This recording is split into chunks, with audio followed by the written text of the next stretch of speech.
और यहाँ धीरे धीरे बोलना पड़ता है क्योंकि बाघ बगीरा कहीं भी हो सकता है। क्या कहते हो? सही। तो अब हम चलते हैं सीधे पानी लगाने के लिए। जंगल की यात्रा में पानी लगाने जाते हैं। तो पानी बिल्कुल सूख गया है, बंद हो चुका है। तो आज की हमारी जो यात्रा है वो है जंगल तक। जंगल से लगाएंगे हम पानी और देखते हैं ये पानी कहाँ से बार बार डिस्टर्ब कर रहा है, क्यों पानी नहीं आ रहा है, कहाँ पर ये बंद हो चुका है पाइप से पानी आना। तो चलते हैं फिर जंगल की यात्रा में। स्वागत है आपका हमारे एक नई ब्लॉग में। ब्लॉग की शुरुआत आज हो रही है केदार घाटी से। तो ये हमारा जंगल का ट्रैक है, काफ़ी अच्छा ट्रैक होने वाला है क्योंकि हमने जाना है पानी लगाने के लिए। तो बने रहिए आप हमारे साथ, चलते हैं सीधे पानी लगाने के लिए। जंगल में जाना हो और हाथ में ये ना हो तो भैया फिर तो बात बनेगी नहीं। इसके अलावा और कुछ भी है दिखाएंगे आपको जंगल में सीधे। अभी ये देखिए आप, ये बहुत ज़रूरी है जंगलों में क्योंकि सुनसान जंगल हो और कई दिनों बाद आप जा रहे हो, झाड़ी भी कटेंगी, सब चीज़ की सुरक्षा करेगा ये पाटल।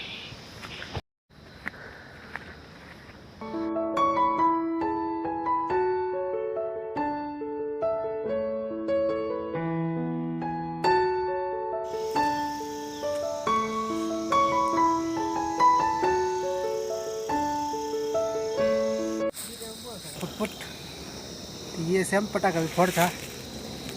ये है एक पटाखा, ये है और एक मेरे जेब में है। इसकी तो कम आवाज़ आती है लेकिन इसकी बहुत तेज़ आवाज़ आती है। अभी सुनाएंगे थोड़ी देर बाद आपको। यह बसिया घास, ये एक जगह जब फैलता है, एक जगह अगर होता है तो सारी जगह ही फैल जाता है। ये है बसिया घास पहाड़ का। और भी बहुत कुछ है क्योंकि मैंने यहाँ देख लिया है बहुत भयंकर भालू है। और मैंने ये ला रखा है ये पाठल और साथ में पटाखा, तो ये फोड़ना पड़ेगा। आप देख सकते हैं जो लोग पहाड़ में रहते हैं वो किस प्रकार से रहते हैं, वो भी अकेले, अगर अकेला घर हो और चारों तरफ इस प्रकार से पेड़ हों तो भाई ये बहुत ज़रूरी, ये काम आता है और ये भी काम आता है। यहाँ ऊपर देखा है, पहले सबसे पहले इसको जलाएंगे और आपको दिखाएंगे कि किस प्रकार से यहाँ से जंगल से जंगली जानवर भागते हैं।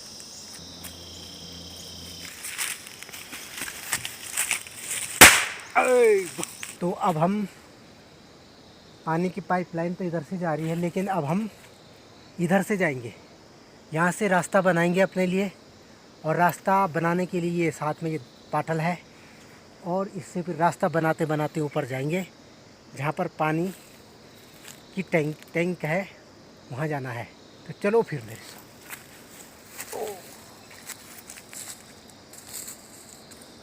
तो इस प्रकार से ये जंगल में ही कांटे वाली झाड़ी है और ये थोड़ा चुभ गया तो बहुत ज़्यादा परेशानी हो जाती है, दिक्कत होती है। ये देख सकता है इसको और ये उसके पैर के निशान है, ये रिक के, ये देख सकते हैं। ये कल रात आया था, आवाज़ बहुत आ रही थी, ये देख सकते हैं ये। और यहीं से अब हमें ऊपर जाना है, काफ़ी खतरों से कम नहीं है ये ऊपर वाला इलाका। तो आइए मेरे साथ, ये देख सकते हैं। और ये हिरन का है, ये हिरन के पैरों के निशान। ये एक धमाका और करना पड़ेगा। तो एक धमाका और कर लेते हैं क्योंकि जंगल में है और जंगल में पटाखा या बम फोड़ना बहुत ज़रूरी है। तो बम है मेरे पास और भी है, पर पहले इसको थोड़ा सा जला लेते हैं। आइए। तो जैसे मैंने आपको दिखाया कि ये हिरन के पैरों के निशान हैं, साथ ही साथ हिरन का जो गोबर है वो भी मैं दिखाने वाला हूँ। तो वो भी देखिए, कल रात का है ये। तो आइए मेरे साथ। ये इधर इनके पैरों के निशान हैं और ये ताज़ा ये गोबर, ये ऊपर देख सकते हैं आप, ये तो ऐसे गोबर या हिरन करता है। तो हम भी काफ़ी ऊपर पहुंच चुके हैं।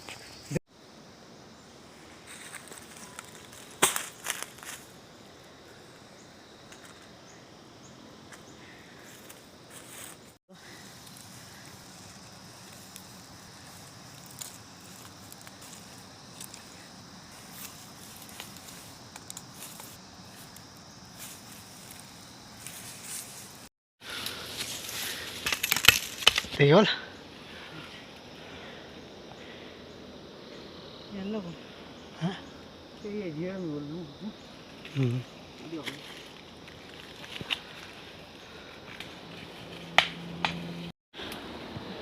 देख मुझे जाना पड़ रहा है ये पर दिया कौन ये पर पार ये पर पार दिया कौन या झीड़ तो नहीं था पिछली बार।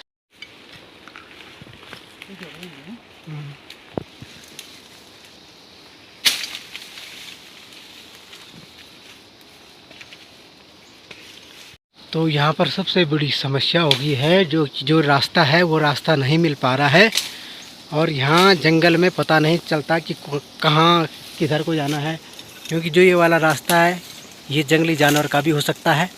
तो हमें कौन सा रास्ता पकड़ना है अभी कोई पता नहीं चल पा रहा है। तो आगे अभी कर रहे हैं बढ़िया ढंग से रास्ते की सफाई, तो हो सकता है यह रास्ता तैयार हो जाए।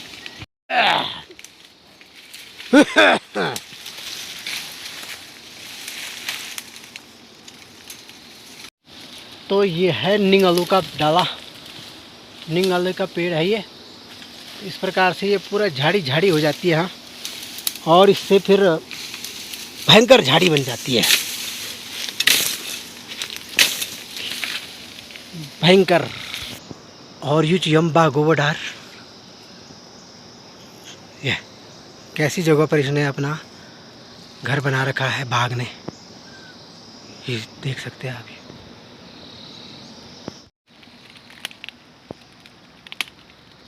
आखिरकार रास्ता मिल चुका है इस जंगल के का, और यहाँ धीरे धीरे बोलना पड़ता है क्योंकि बाघ बगीरा कहीं भी हो सकता है। क्या कहते हो? सही बात है। हैं? बाघ और रीछ हो सकता है मिले। से जाना है हमें अंदर इन झाड़ियों के बीच से।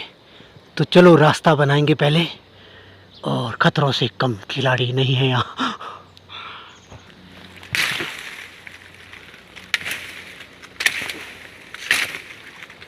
ये हाथों में लग गया कांटों ही कांटे, भयंकर कांटे इस जंगल में। अब ये है पूरा रिंगाल का। अब यहाँ से एक पटाखा और एक धमाका और करना पड़ेगा, और धमाका करने के बाद फिर थोड़ा आगे की तरफ निकलना पड़ेगा। समझ सकते हैं आप इस जंगल का राज कितना भयंकर है यहाँ।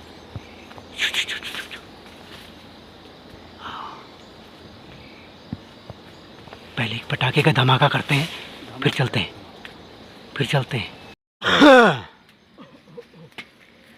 ये बाबा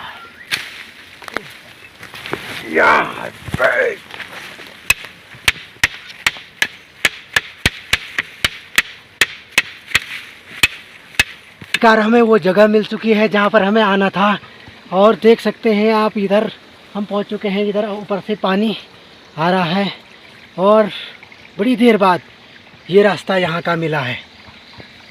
रास्ता मिल गया है और अब सबसे बड़ी आस है पानी की।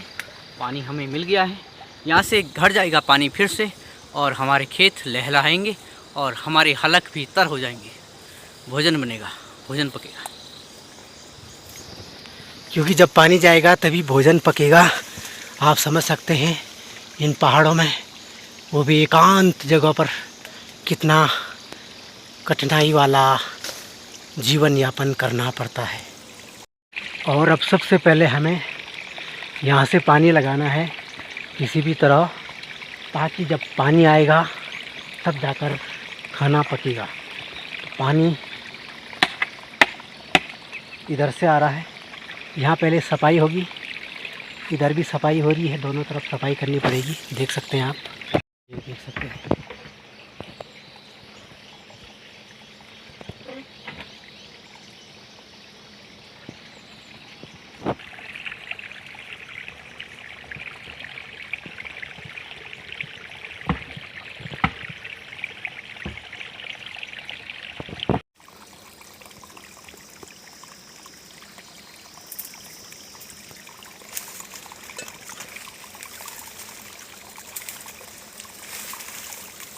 यहाँ और ये भयंकर झाड़ी, पहले झाड़ी साफ करेंगे और ये पत्थर भी निकालने पड़ेंगे यहाँ से। ये पत्थर इस प्रकार से है, इसी के अंदर फंसा हुआ है पाइप, और ये पत्ते फंस चुके हैं इस प्रकार से देखना पड़ेगा।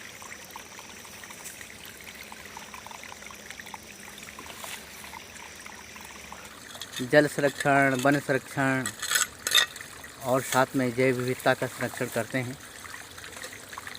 और पिछली बार जब आए थे तो तब आपने देखा होगा कि किस तरह से यहाँ पे पेड़ पौधों को नुकसान न पहुँचाते हुए इस जल की व्यवस्था को बनाया था इन्होंने। पुनः वापस भ्रमण पर आए तो पानी के मार्ग में बहुत सारे पत्ते, बहुत सारी गाद, मिट्टी भरी हुई है, और ये इसे निकाल रहे हैं, सफाई कर रहे हैं इसकी। इनको बड़ा अनुभव है पानी के स्वच्छीकरण का, और जहाँ भी जाते हैं वहाँ जल संरक्षण पर ध्यान देते हैं। और अभी देखिए, वाह, पानी की मात्रा बढ़ गई है, क्योंकि वहाँ से जो मार्ग अवरुद्ध हो गया था वो अवरोध हटा दिया गया है। और अभी वो आगे बताएंगे कि किस तरह से ये पानी एक पाइप के माध्यम से टैंक में जा रहा है, और टैंक के माध्यम से फिर आगे बढ़ रहा है, दूसरे पाइप से घर की तरफ जाएगा। और इन्होंने एक पॉलीथीन निकाला। हालांकि पॉलीथीन प्रदूषण का कार्य करता है, लेकिन इसका सदुपयोग किया जाए तो ये जल संरक्षण का भी कार्य करता है।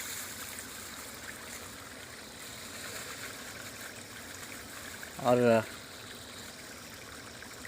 अभी रास्ते में पॉलीथीन पड़ा हुआ था तो इन्होंने कुछ पॉलीथीन हटाए और एक आध पॉलीथीन अपनी जेब में रख दिए।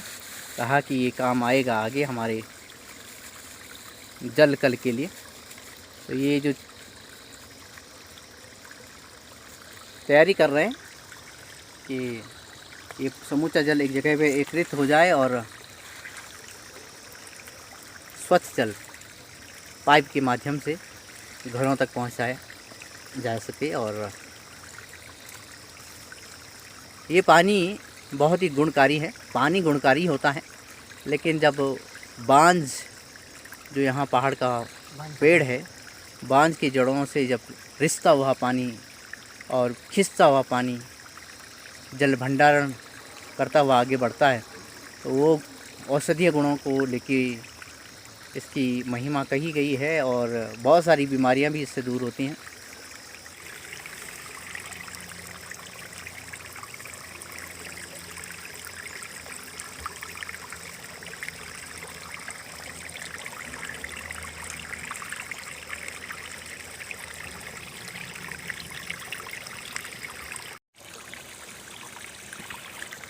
इस तरह से आपके प्रिय ब्लॉगर आदित्य सेमवाल, पंडित आदित्य सेमवाल ने ये रास्ता तय किया है पानी का, कि वो छोटे से पाइप के माध्यम से एक टैंक में इकट्ठा हो।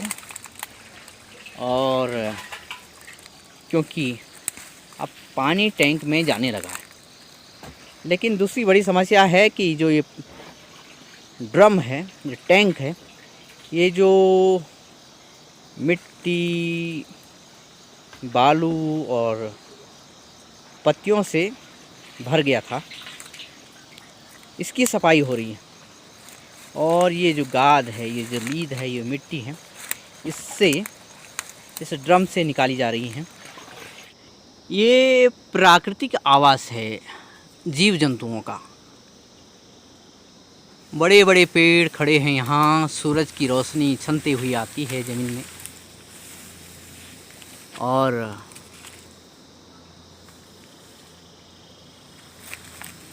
पेड़ पौधे, जीव जंतु, हमारे औषधीय पौधे इस ज़मीन से मिलते हैं।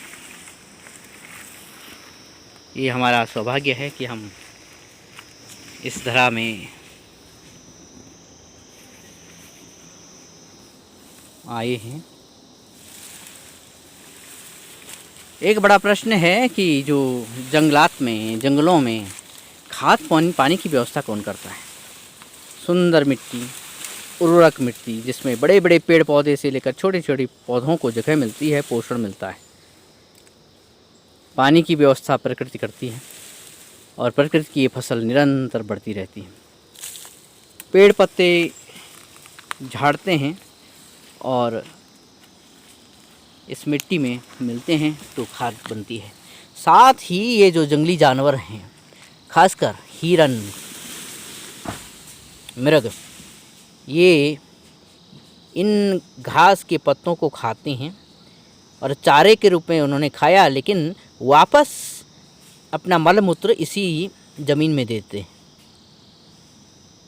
और वो पुनः उर्वरा बना लेते हैं। पहाड़ों में है भैया काफ़ी संघर्ष भरा जीवन, इसीलिए यहाँ आनंद भी ज़्यादा है, इसलिए आनंद भी ज़्यादा आता है।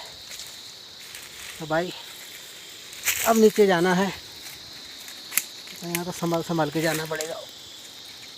इसको पहले मैं नीचे डाल देता हूँ।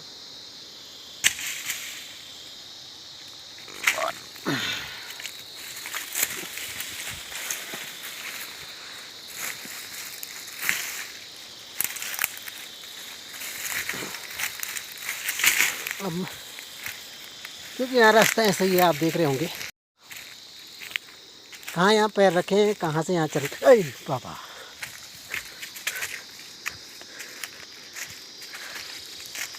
तो बड़ी मुश्किल से शायद पानी अब आया होगा।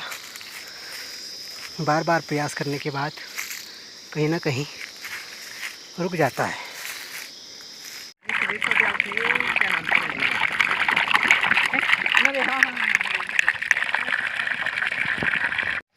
तो पानी तो आ गया है।